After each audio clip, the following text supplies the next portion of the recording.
He's different. His mother and Jacob are not related by blood. He just went in to watch the show.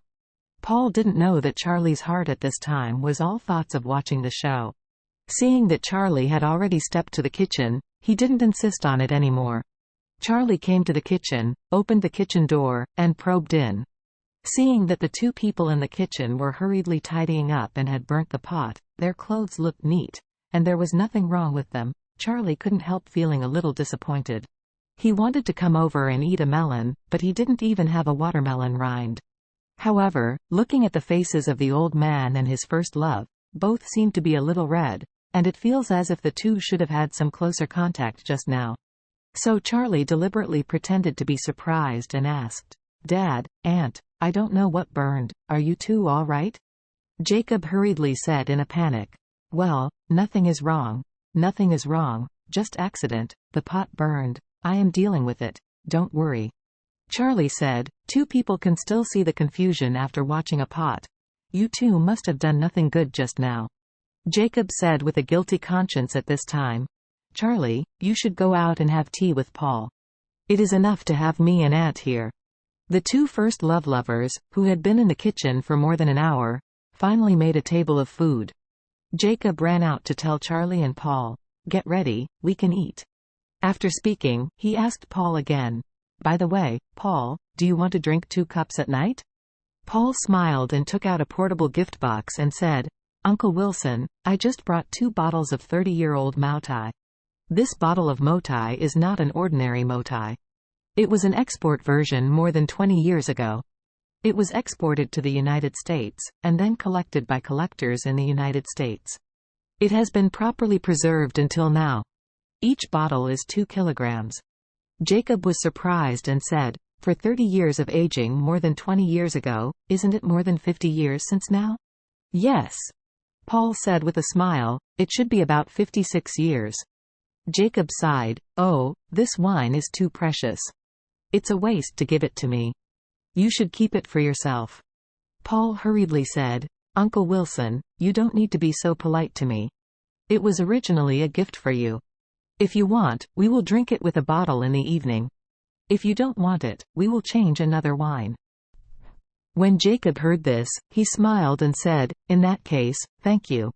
Let's drink a bottle tonight." With that said, Jacob said to Charlie again, "Charlie, you go upstairs and tell Claire to come down for dinner."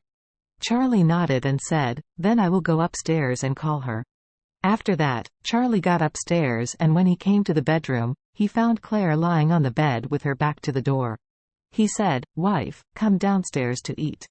While talking, Charlie was about to walk into the bedroom when he heard his wife say, "Oh, don't come here yet."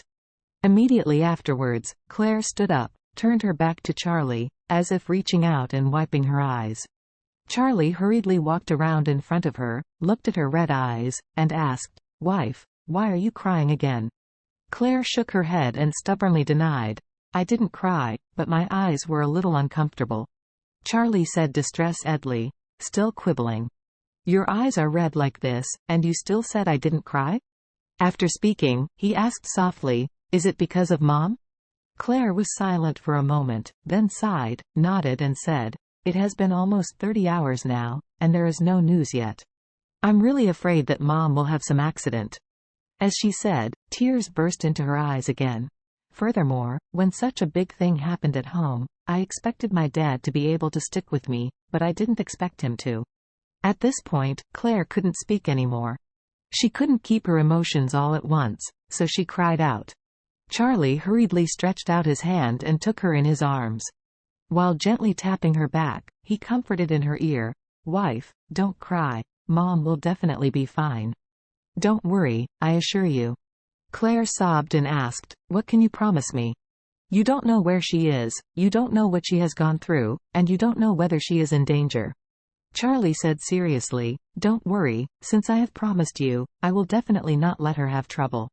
I will ask those capable friends to help me find a way." Claire hurriedly asked, "Really? You go to them, can they be willing to help?" Charlie smiled and said, "Don't worry about it.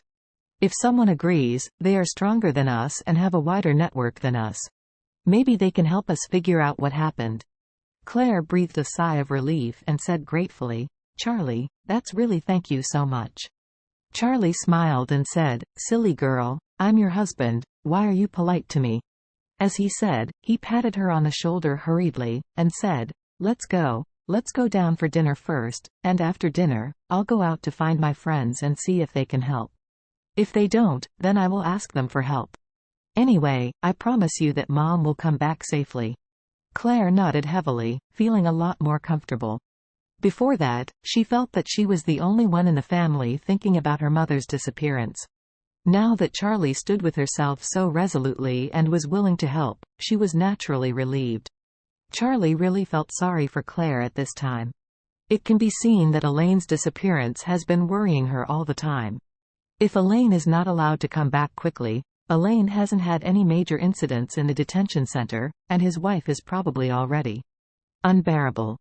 So he decided in his heart that he would implement it tomorrow. He had already figured out the plan, and he could get Elaine back the day after tomorrow. To comfort Claire, Charlie took her downstairs.